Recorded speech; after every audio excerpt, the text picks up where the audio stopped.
నా పేరు చేత సంపత్, ముత్తారం గ్రామము. ఇప్పుడు వడ్ల సెంటర్ స్టార్ట్ అయ్యి 15 రోజులు అవుతుంది. కొంటలేరు ఇంతవరకు రాలే ఎవరు.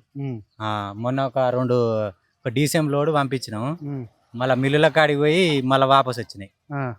ఎందుకన్నా అది తెలియదు మరి ఇక వాళ్ళు అందాక పోయినాయి. దొడ్డోడ్లు వద్దు తీసుకుంటలేరు అని చెప్తాను. 2 రోజులు ఆడున్నాయి మిల్లుల కాడ ఉండి మళ్ళీ వాపస్ ఇడికి వచ్చినాయి. మళ్ళీ నిన్న సార్లు వచ్చి మాట్లాడి మళ్ళీ పంపించారు. ఇక మరి అదేమైంది మనకు తెలియదు. ఇక మొక్కజొన్న వేసుకున్నారన్నా? మొక్కలు మేము వేయలేదన్న, వేయలే. అది కూడా స్టార్ట్ కాలేదా? అది కూడా స్టార్ట్ కాలేదు. అవి ఎట్లా కొంటారో మనకు తెలియదు. ఈ వడ్ల పరిస్థితి మాత్రం ఆగా ఉన్నది. ఇంతవరకు కాంటాలు స్టార్ట్ కాలే. కుప్పలు వాడున్నాయి. ఎక్కడి వడ్లు ఏం కథ. వాన పడితే రైతుల పరిస్థితి ఏంటి ఘోరం ఉన్నది. మరి స్టార్ట్ ఎందుకు చేయాలి అట్లాటప్పుడు? బాగా ఉన్నది పరిస్థితి. ఎందుకన్నా మేము కొంటున్నాం అని చెప్పారు, కొంటామని చెప్పారు. సెంటర్లు ఓపెనింగ్ చేసారు, హడావుడి చేసారు, కథం పోయారు. ఇంతవరకు అసలు ఏది కాలే, ఏం పోలే. చెప్తారు అన్న ఎమ్మెల్యేలు వచ్చి ఓపెన్ చేసి ఎవ్వరు రాలే, ఎమ్మెల్యే రాలే, ఎవ్వరు రాలే. ఓపెనింగ్ రోజు వాళ్ళ సార్ లెవెల్ వచ్చారు. ఒడ్లు కొంటామని చెప్పారు, 2 లారీలు ఉంటాయని చెప్పారు. సన్న ఒడ్లు కొంటా అంటేనే ఇప్పుడు సన్నాలు ఎత్తాం అన్న.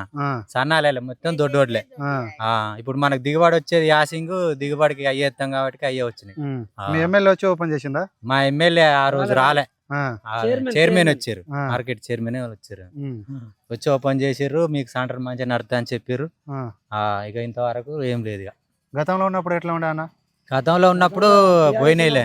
టీఆర్ఎస్ ప్రభుత్వంలో ఓపెన్ కాగానే లారీలు వచ్చినాయి, కాంటాలు నడిచినాయి, పోయినాయి. ఇప్పుడు రైతు బంధు కూడా పడ్డది. ఇప్పుడు రైతు బంధు మొన్న 6,000 వేసిండు. మొన్న 6,000 వేసిండు ఎకరా. ఎన్ని ఎకరాలు ఉన్నాయి నీకు? నాకు 3 ఎకరాలు ఉందన్న. 3 ఎకరాలకు 2 సార్లు పడ్డాయి. ఇంకో ఎకరానికి 1 నెల ఆగాలి. అదే తెలియదు మనకి. రైతు బంధు అయితే వాటి 2 సార్లు వేసిండు. పోయినసారి వేసుకున్నా సన్న ఒడ్లు వేసినా కానీ నీళ్లు లేక పండలేదన్న. వచ్చిందా మరి? బోనస్ నేను పెట్టలే, ఇంట్లో పెట్టలే.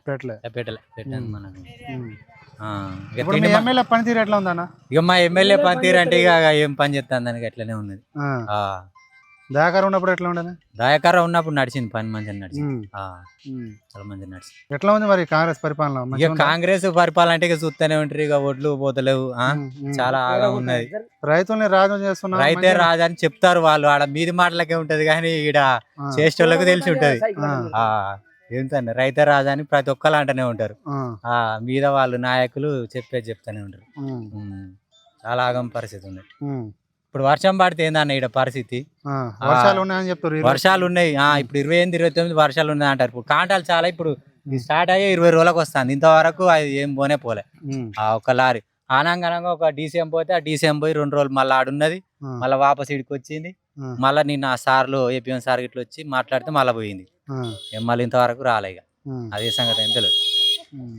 ఈ కాంగ్రెస్ గవర్నమెంట్ నుంచి ఏమైనా పథకాలు వస్తున్నాయి? 6 గ్యారెంటీలు? 6 గ్యారెంటీలు అంటే మాకైతే ఏం రాలే. 6 గ్యారెంటీలు. బస్ ఫ్రీ ఒకటే. బస్సు కూడా ఇప్పుడు 4 రోజులే బంద్ అయ్యి.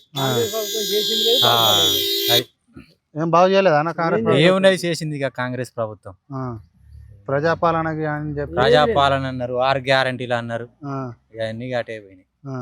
మళ్ళీ వేస్తారా అన్న ఓటు? ఇక ఏవేస్తాం ఏరు. ఇక మళ్ళీ 10 సంవత్సరాలు నేనే ఉంటా అని చెప్తాను అంటారు. ఇక అనపోతే ఏమంటాడు, ఇక చేసిన అంటాడు.